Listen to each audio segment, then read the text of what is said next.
Oh, Shanti. Welcome, welcome, welcome. Everybody, welcome. Those of you on Zoom, how are you? Brother Eric, is Zoom allowed to unmute at the end of the session or at all? Sort of, but no. Okay. So let's just back this up and start again. Good evening. Welcome to Harmony House. So our speaker this evening is Sister Anjani. Anyone here who's new? Anyone who doesn't know Sister Anjani? Do we know who she is? She is our fearless leader here at Harmony House. She is, you've probably seen her before. How many of you have seen Sister Anjani? I am always just amazed by her depth of spirituality. And I'm sure we've got a wonderful time planned this evening and a lot to learn by the time we leave in there. Always, right? Okay, so the theme this evening is the theme for the month of May, a time of growth and renewal. And tonight we're going to focus on a journey of personal growth. What does that mean? Personal growth. So I had one son who used to always say, me do it, 2 years old, the terrible twos, me do it, me do it, me, I. You have to, then it grows into, you have to agree with me, I know best. And the parents model this very well. Listen to me, I'm your mother. And we formulate, and then there comes conflict, and we don't know why in the teenage years. You get my drift? So if I come from a place where I know I am right and I have to force someone, whether they're my child or an adult, to think the way I do, is that maturity? So what is? What is maturity? Tell me, and any idea? Definition of maturity? We all want to be it. We don't want to be children. What do you think? I'll repeat what you say. Zoom is mute. Yeah, Michelle.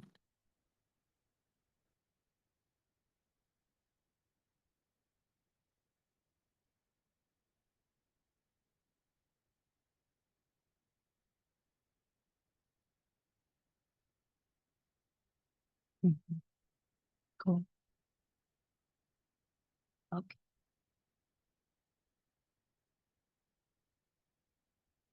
Yeah. So we start out with what I call I, me, and mine. We start out really feeling that we're the center of the universe as very young children. And then we have to go from being inner directed to other directed, to have purpose, to have causes, to have maybe a higher purpose, which is what we study here all the time, you know? So for example, if my attitude is my way or the highway, or I'm not putting my finger on the pulse of the person I'm talking to. So if I'm other directed, I'm going to listen well. I'm going to see what you need, and maybe I'll learn from you. I have to have that openness. And that to me is maturity. The other thing I've learned here about maturity, I'll call it maturity, is we do service. We call it seva. Service without expecting a thank you, because all the service is to God, whom we affectionately call, you know already, Baba, Daddy, right? So if I do something, I don't expect Sister Anjani to come up to me and say, oh, thank you. Because it's all being done for God, not Sister Anjani. And what she does is done for God and not Sister. So it's a beautiful thing. And you never hear this false, you know, it just doesn't, it will please exist, but not thanking me for what I should have done. And if I'm doing it, I'm serving others, and I'm serving others without praise or thanks. That's tricky because we really want to be acknowledged and recognized, right? The good that we do. So how do you get over needing to hear somebody say, you know what I'm talking about, right? Needing someone to say, you did a good job. Very good. That's the child again, isn't it? Okay, so that's where we're going. I think tonight we're going to be talking about how to take our old habits. This is what Sister Anjani wrote on the blurb. Our old habits often are our biggest obstacles, and that we have to create new, elevated, and spiritual habits. And hopefully, you come every week because you learn that. I know I do. She behind me. Oh, always do that. She scares me. Excuse my back, Sister Anjani. Thanks. The floor is yours. Shanti.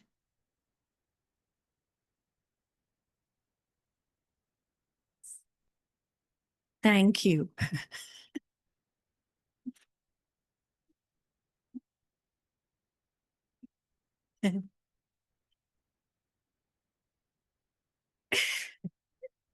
It's a good way to start a session, right?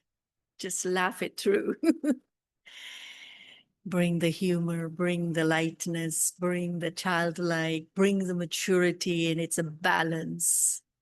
It's a balance of energy, actually, from being a child and being strong and being sensible and being aware and all of that. And so Om Shanti and a good evening to everyone and a warm, warm welcome.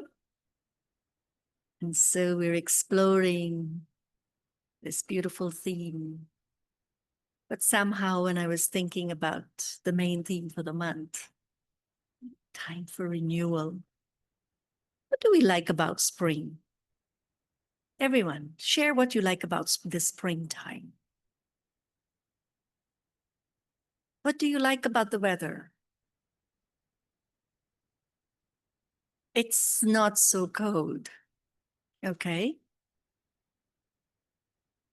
And you start to see more clearly. Daylight comes when you wake up. Okay, and you go to sleep and it's still light, right? Okay, yes. You love the sound of the birds. Yes, the sound of the birds, yes. You love the flowers and the blooming flowers and the fragrance, if you have some of them, that is very fragrant. Yes. What do you like about springtime?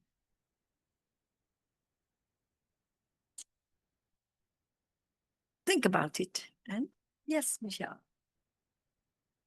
The change. And what is that you see that is changing? Can you, Luis, can you please give her the mic? 1 second.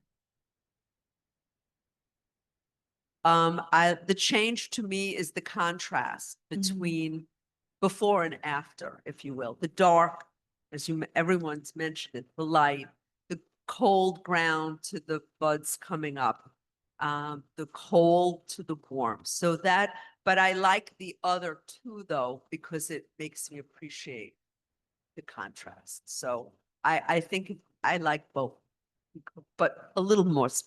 I like that a little bit more, but I need the other two to appreciate.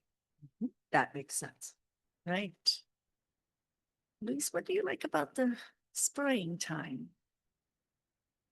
It's the miracle of nature to watch those buds suddenly appear. And then if you blink, 2 days later, you've got leaves on the trees. It's just, it knows what to do, even if humans are having a wonderful time just messing up everything. Nature, and nature is so beautiful, just such as everyone has said here tonight. So it's renewal because we come from, yeah, it's a beautiful cycle. Right. And we can count on it. We can count on it. There aren't that many things in this world we can count on. Beautiful. Anyone else? Yes, you want to pass the mic, please?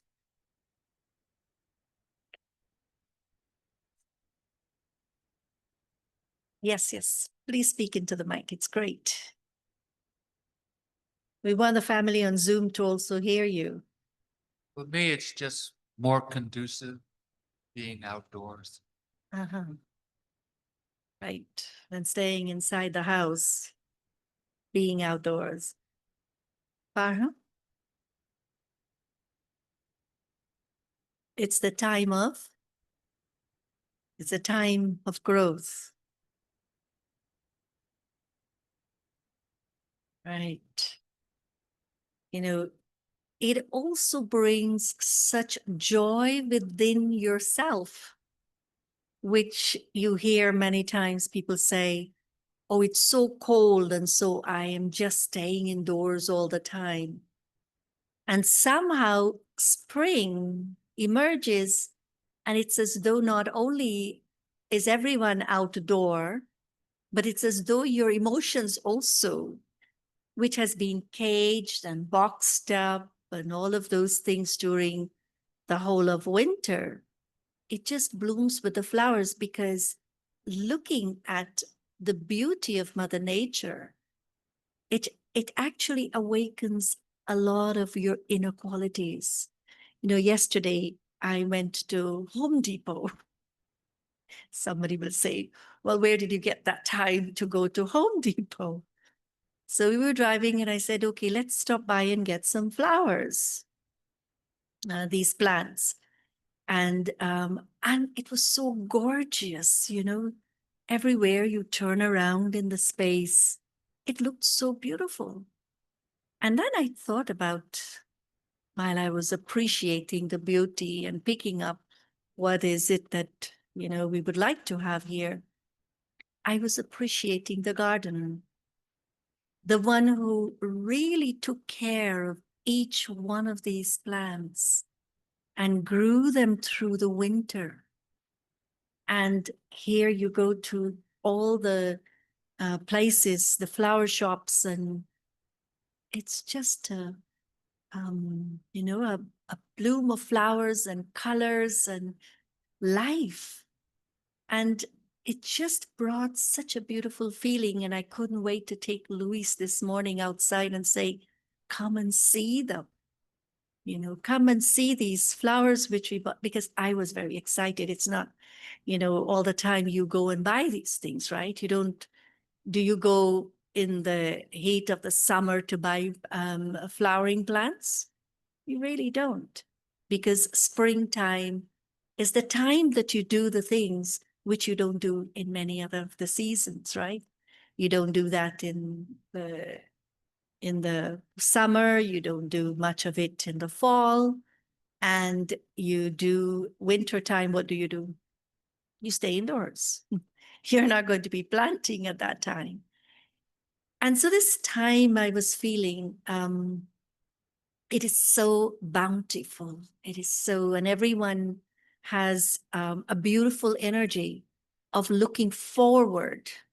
You know, you're looking forward to seeing how beautiful your yard will look. You know, what are the new plants which is in the flower shop or at Home Depot or wherever you may go to buy your flowers. You're looking for all that which is very beautiful, but also that which you can get at a good price. You know, so everything you kind of look at. And as I said, I was appreciating the gardeners very much yesterday for the work, the love, and the care they would have put into these beautiful plants and grew them for us to enjoy. And I was looking at my own life, knowing that I have to share tonight. And I was thinking about, what does that growth means to me? How do I experience myself like these blooming flowers and plants and buds and, you know, all that is emerging from Mother Earth in such an amazing way? How do I feel about that within myself? And I realized that how much we are so connected with nature.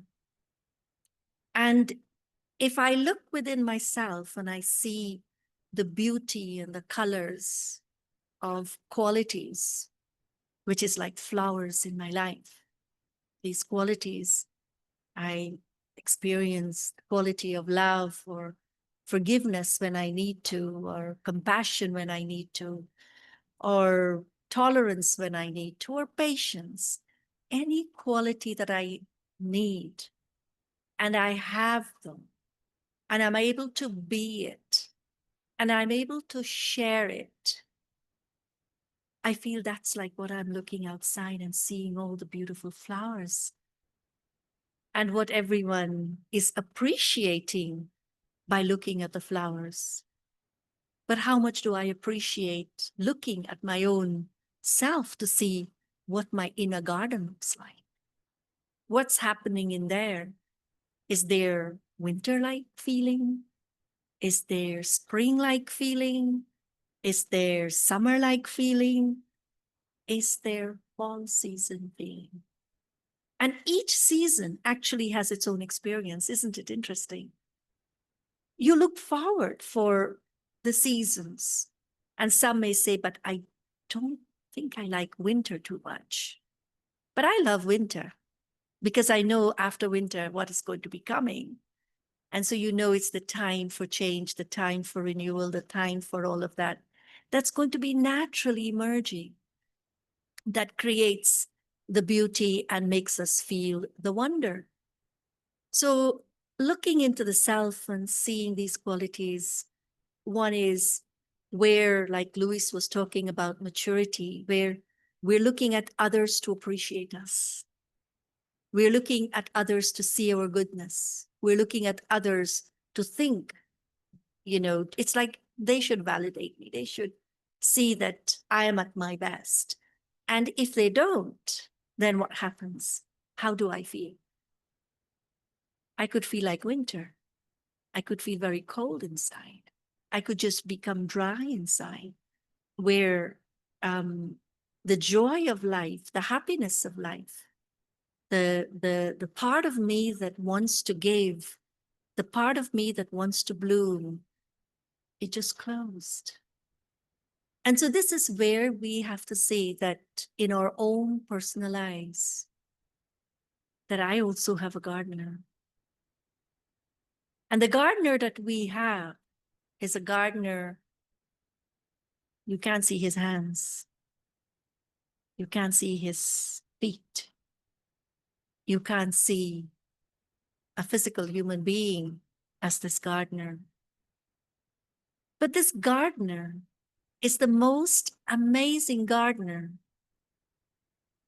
that this gardener teaches us through knowledge, where we understand. This gardener creates an experience that we understand from. And this gardener we look at as God and how he nurtures the soul.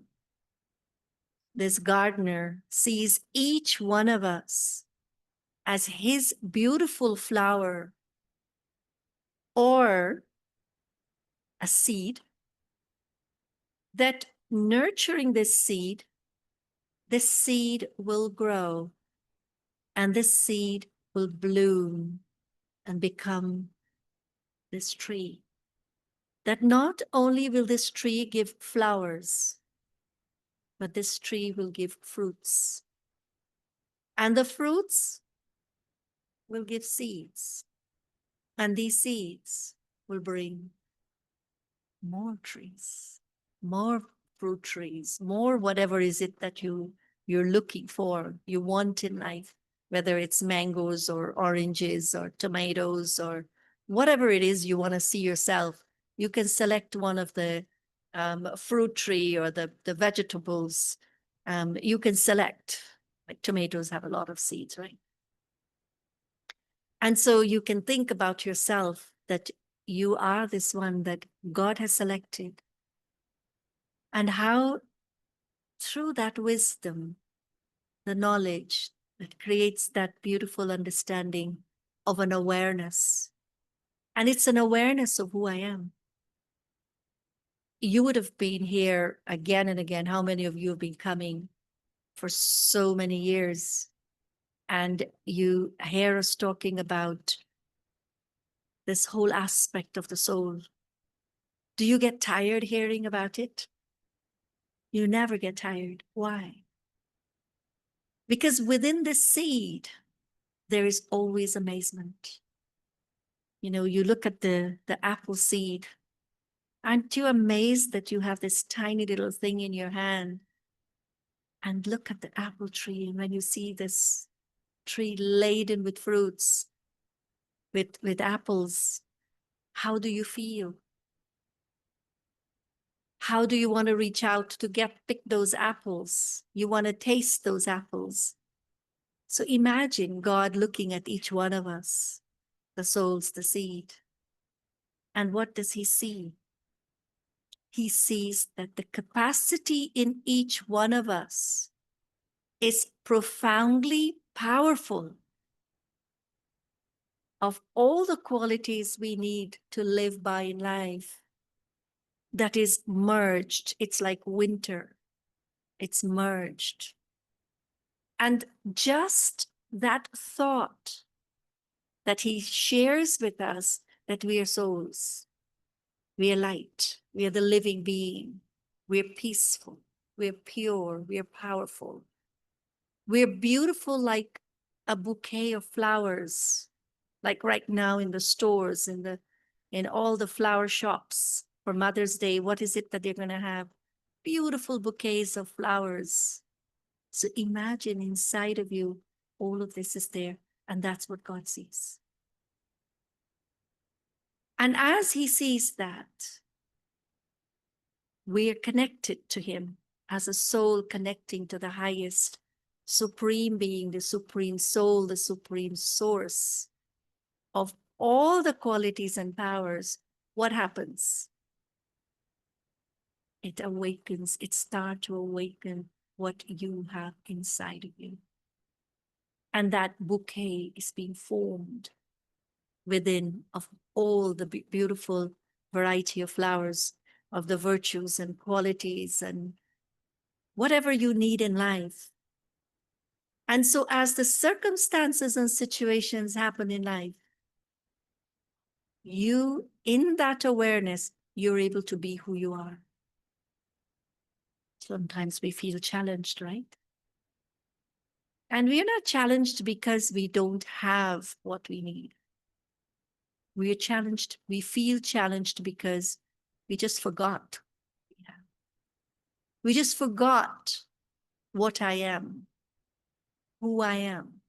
We just forgot that these qualities, which are priceless, which is such beautiful flowers in my life, I forgot I am. And so I get stuck. I move back into that space of winter. And so this whole experience of reminding myself and connecting to the one who is the gardener, God as the gardener, who lovingly tends to the soul, who lovingly gives to me everything that I need, provides for me, helps me to sort out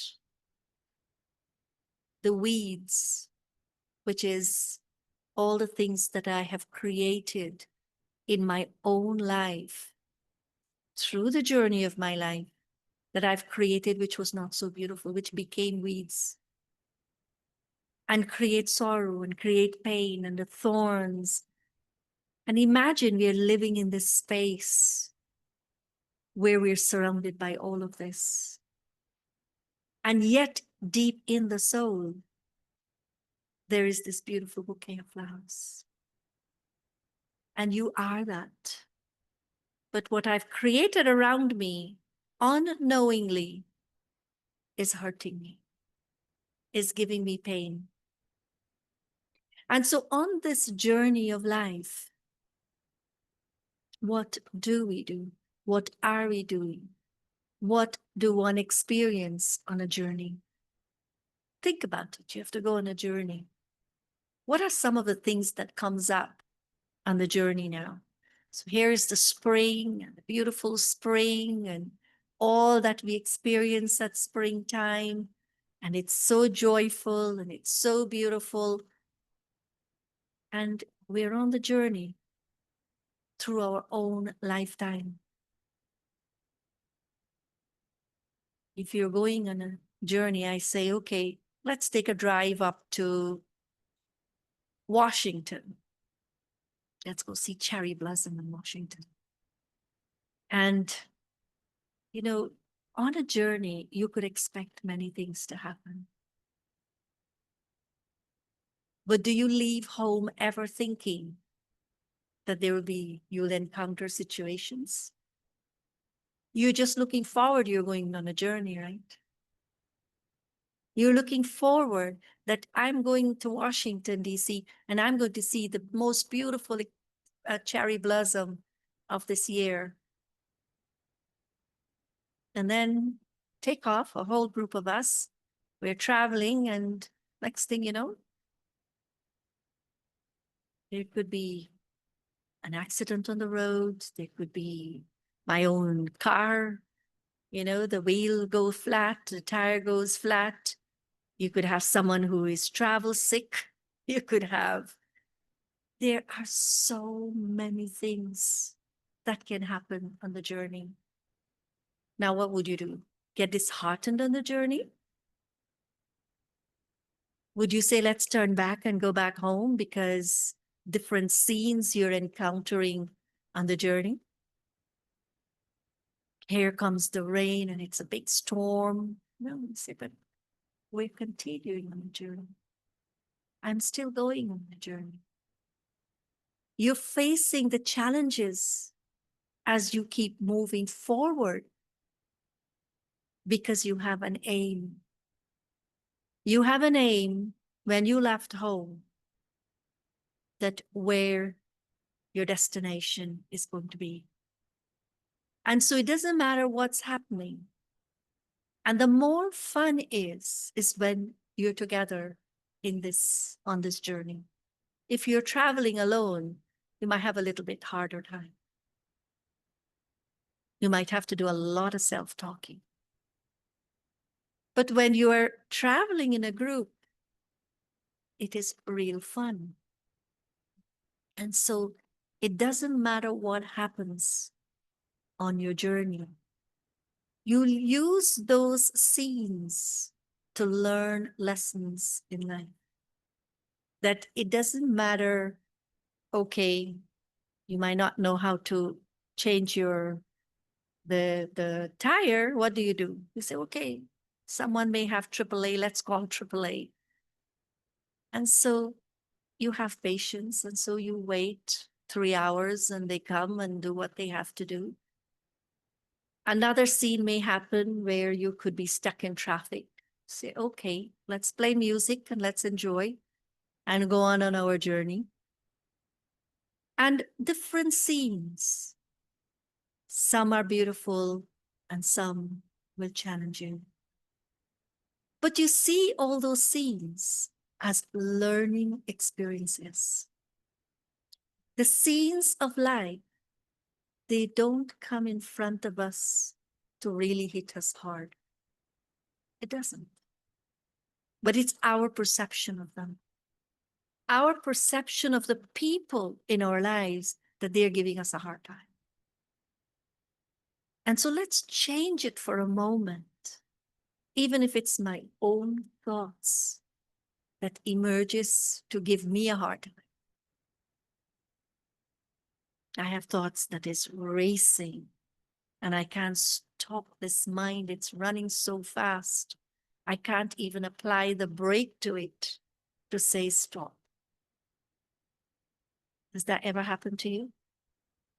The mind is racing so fast and you want to say stop, stop, stop. But is the mind listening to you? It's not listening. Why it's not listening? Because I'm so caught up with the experiences of the situation that I can't apply the brake. I can't change it. And so that situation, and then later on, 5 minutes, you meet someone and you have a conversation with them. And as you're having this conversation with them, you start seeing something differently. You start experiencing something differently. 5 minutes ago, my whole world was crumbling. 5 minutes later, I can have the smiles of life and the happiness and the joy like spring. And why? Where was that coming from? Was that coming from the situation? It was not coming from the situation, but it was coming from my perception of how I'm seeing and what I'm experiencing from what I'm seeing. And so when I really move back, if I don't get the support of someone and I'm in that awareness of my true self as this bouquet of beautiful flowers, the colors, the beauty, the qualities of the soul, when I see that and I look within myself and I can feel. And I can feel the one who is, as I said, the gardener. What happens with that scene? The scene becomes irrelevant. The person whom even I'm seeing in the scene, my mind start having compassion for that person. I start having love for that person.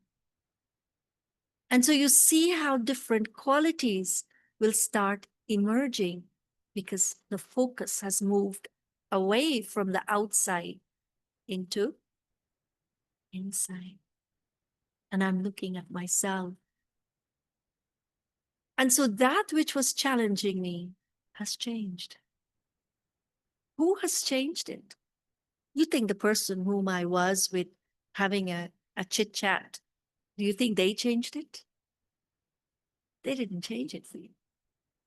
They can't do the work for you. You did it yourself. It's just like the hand of the gardener. The gardener grows the plants. The gardener doesn't do it. The gardener cares. Give it enough water, give it the soil it needs, give it what it needs, but the plant has to grow itself. The gardener doesn't put the colors into the flowers. The gardener doesn't put how the sweetness into the fruits or the bitterness, the sourness into the fruit. The gardener doesn't do all of that. The gardener just plants the seeds and care for them and create the right environment for growth. And so, yes, we support each other when there is some challenges. This is why it's always nice to find someone who you know is going to understand you and listen to you with that kind of understanding and not being judgmental. And then it creates a very beautiful relationship of a conversation that changes everything. And so this is how I'm seeing in our journey of life, reaching to our destination. So Washington, D.C. and the cherry blossom there might be so grand and beautiful with all these challenges. I am still looking forward to going and seeing the beauty of the colors. So what's my destination? Do we all have a destination? Are we waking up in the morning doing the same thing? Living through the day doing the same thing? End of the day, and I know that this is exactly what I'm going to do. Whether you watch the TV or check your messages, or you sit and do some meditation, or you do whatever, you know what you're going to do every evening. Think about it. Think about it. What am I doing to myself? What's my aim in life?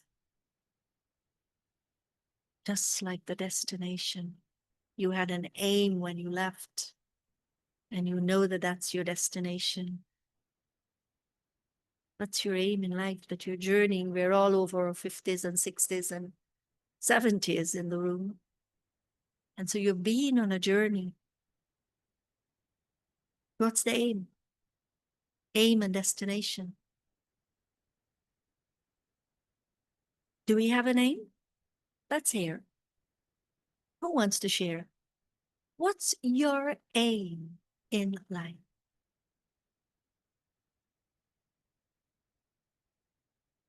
You ever thought about having an aim? Ever thought about your aim?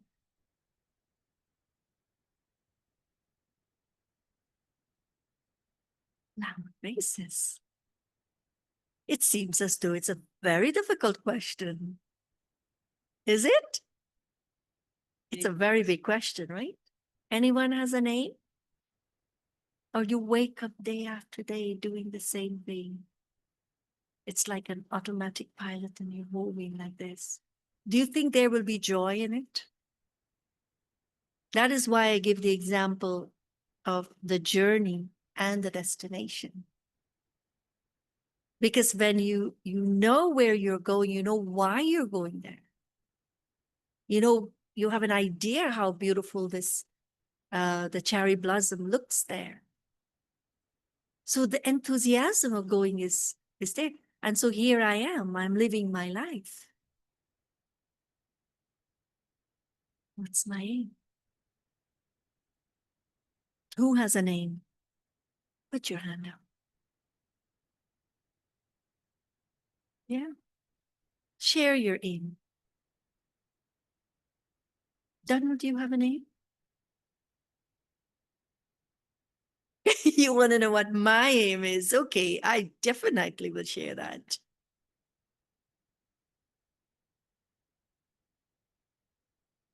Please, Seb. Doing seva is his aim. Okay, very good. You know, if I think about it, when I look at my own journey of life, growing up, I had a pretty good life with my family, very beautiful family. We're surrounded by love. But as I said, it's like you wake up, one day follows another. It's the same thing in life, going to school and all of those things. And then when I came to the Brahma Kumaris, I learned that those are things I have to experience in life and doing, going to school and all of that. But there is something more within myself. And so when I started to listen and understand that the soul has the capacity to love and not expect love. The soul has the capacity to be peaceful without looking outside for peace. The soul has the capacity to have the powers, which is courage, determination, and all of these qualities. I say, okay, what is this all about? And so I started to make this my study, to discover that within myself, I hold all of these qualities. One is what I heard someone saying to me. And the other is I discovering it myself. So I start seeing my aim. My aim is to be that which I wanted someone to validate me for. Does it make sense?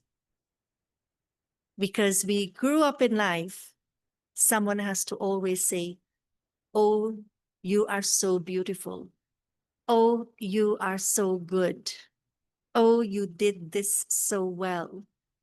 And so we are waiting all the time for the external world to talk to us. And so when I discovered that I don't have to wait outside for anyone to tell me, but I start experiencing it myself, it became my aim.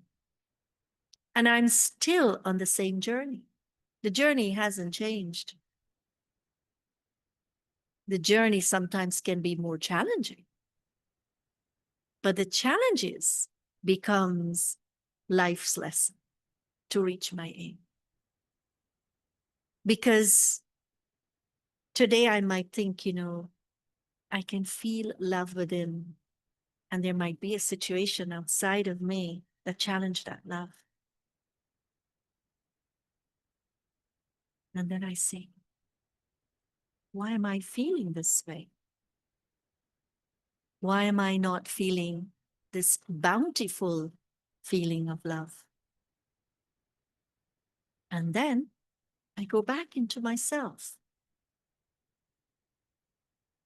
and become aware that the soul in its fullness of love, I will only feel love. I will not have thoughts which is not pleasant for anyone. But there is a shift that happened, and I moved away from that journey, which is taking me to my destination. I got lost now. And so you don't get upset when you get lost. You try to find your way back.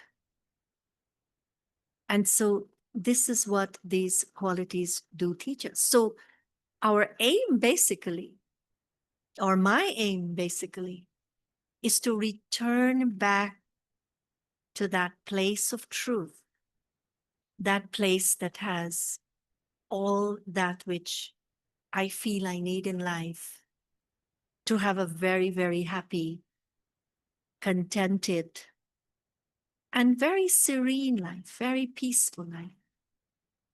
Because we have it.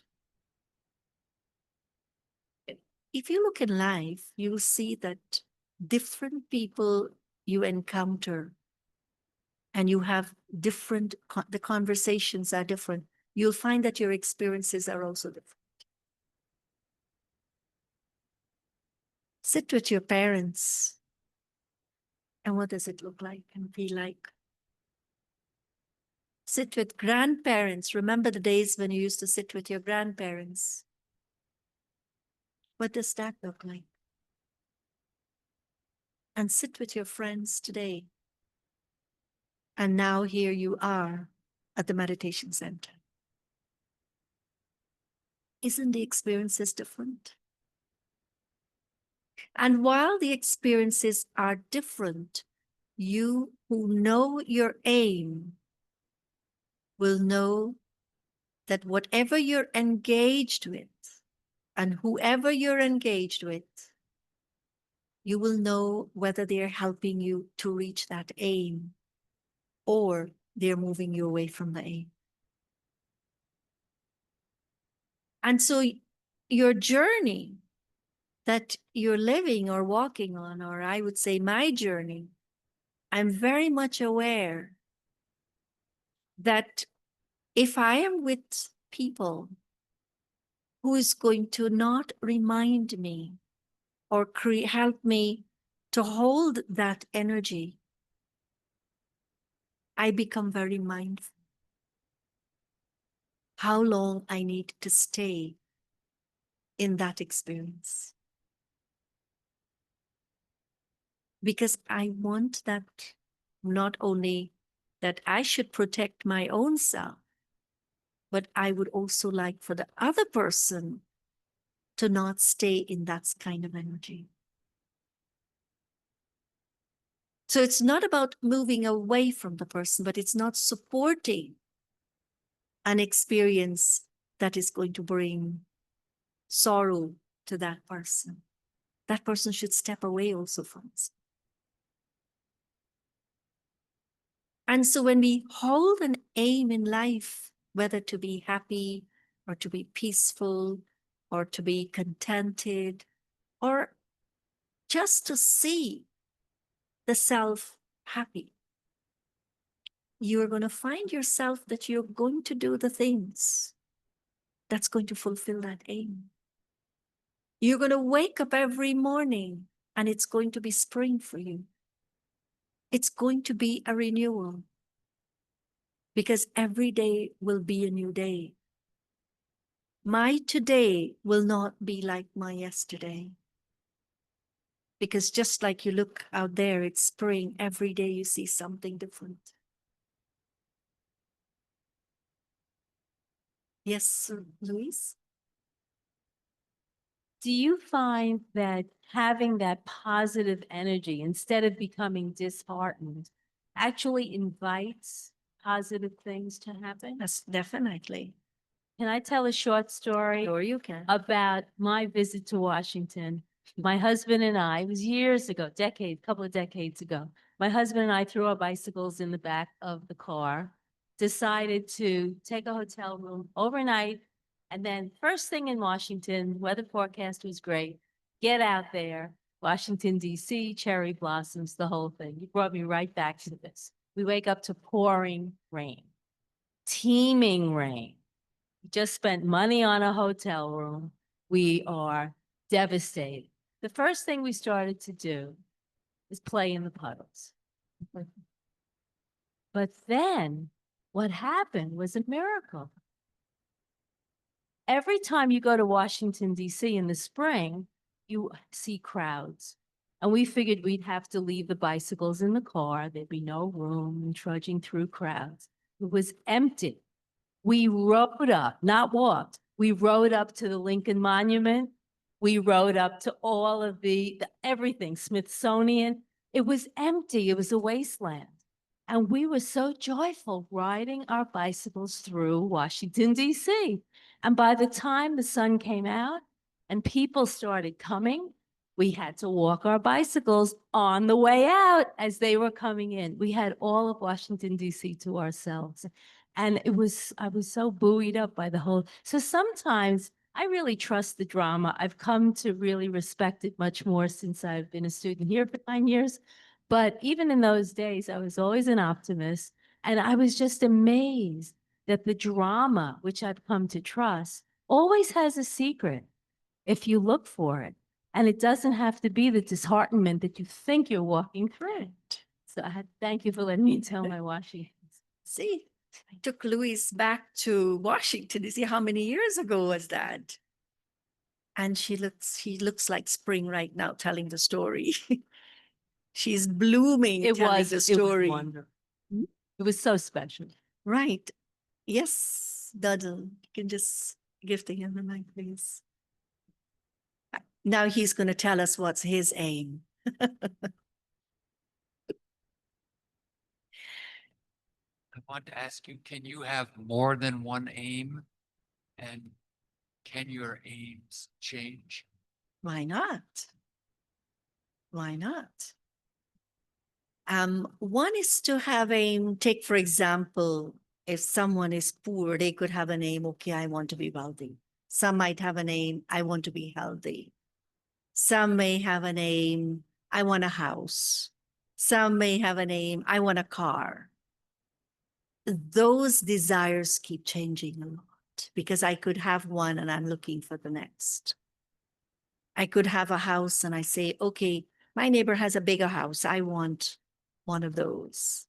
Or this person has this kind of car.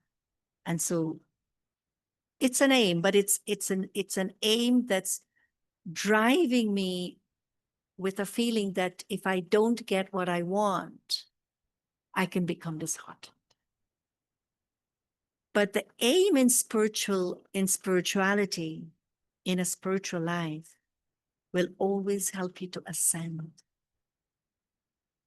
You will find yourself that if I have an aim that, tomorrow morning I will wake up and I just want to be so peaceful that my whole day, this experience of peace must be so profound that no matter what the scenes of life brings in front of me, I am going to remain very peaceful. So I set myself the aim. I wake up in the morning. Yes, It's a very wonderful day, very peaceful day. And I'm going through the day, and the scene that happens is not so peaceful. Somebody got angry with me or upset with me or spoke things which are not so nice. Now, I have a choice of allowing that scene to affect me and change my direction, change my aim, or I stay on my journey with my aim that I want to stay in this experience of peace that I'm having right now. So I have a choice. So in terms of satisfying the needs of the body, you'll find that changes a lot. And in terms of the spiritual life, you're always ascending. You're always, if I change from happiness and I say from peace and I say happiness, it's okay. Because peace will bring me happiness. Happiness will bring me something more, which is very natural. It's not about sometime having and not having. You have it. So your aim is very easily being fulfilled in spiritual life. Make sense? But it's wanting the cars and the houses, it's the problem, because those are the things that is going to break us down. And in our journey of life, our spiritual journey of life, it helps us to ascend, it helps us to have more. And more is beautiful. And so now I'm looking at the clock and yes, Would you like to? we're going to have a couple of minutes of meditation. Good. Yes. And so let's sit back comfortably. Relax. Feel that your own life is like spring.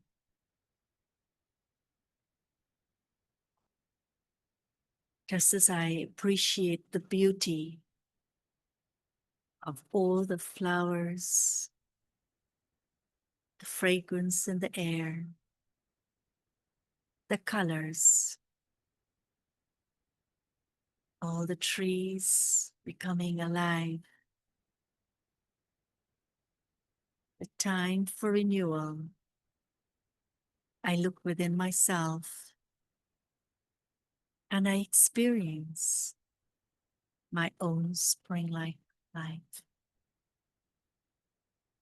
It is a time for my renewal. It is the time for me to become aware of my own renewal. From a space of sadness, a space of being disheartened, a space of being peaceless. I now appreciate the awareness of the beauty that I have within me.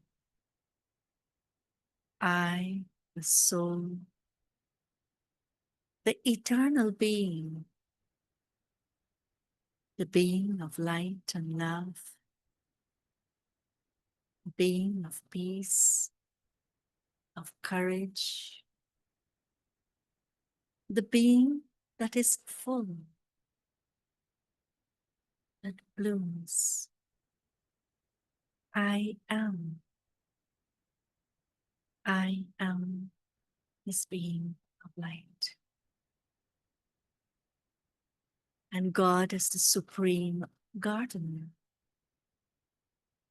this silent, subtle hand, this deepest wisdom that the soul receives, and this loving connection that gives the experience of the easiness in the storms of life. no matter how big the challenges may seem.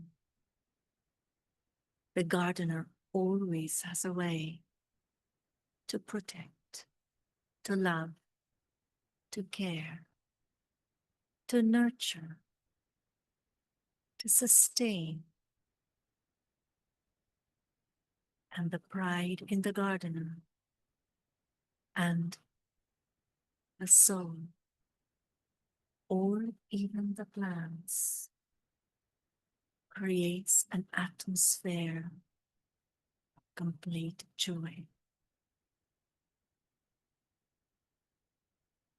See the internal beauty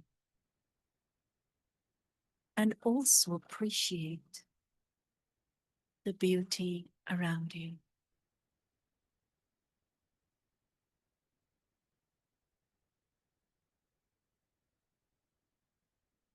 Life is so beautiful.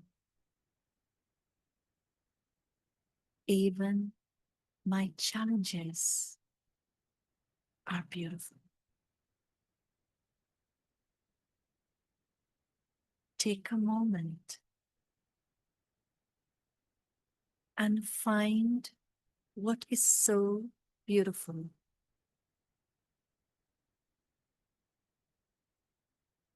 in that which seems to be my obstacle. There is a gem. The gem is within me. When I find that gem, my vision for what's happening outside of me changes.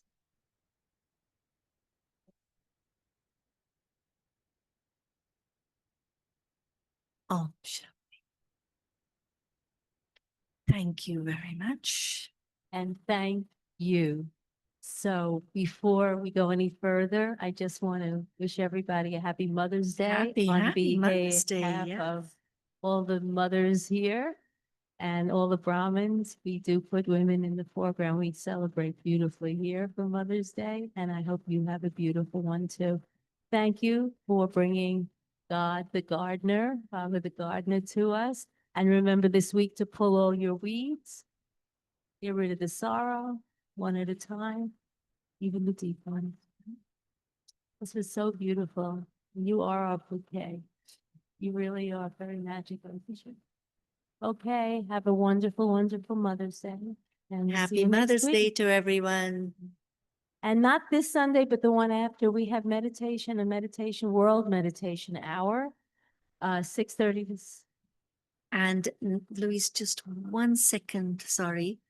And next Saturday, 17th, we do have a healthcare program here at Global Harmony House at 3 p.m. So if you know anyone in the healthcare profession, please invite them. And if you are, please join us next Saturday, 17th, 3 o'clock. 3 3 to p.m., 3 to 5. Everyone's welcome. You can call and get the invitation or check your email. Okay. Here, thanks a lot. Om Shanti. Shanti. William blessing outside. I got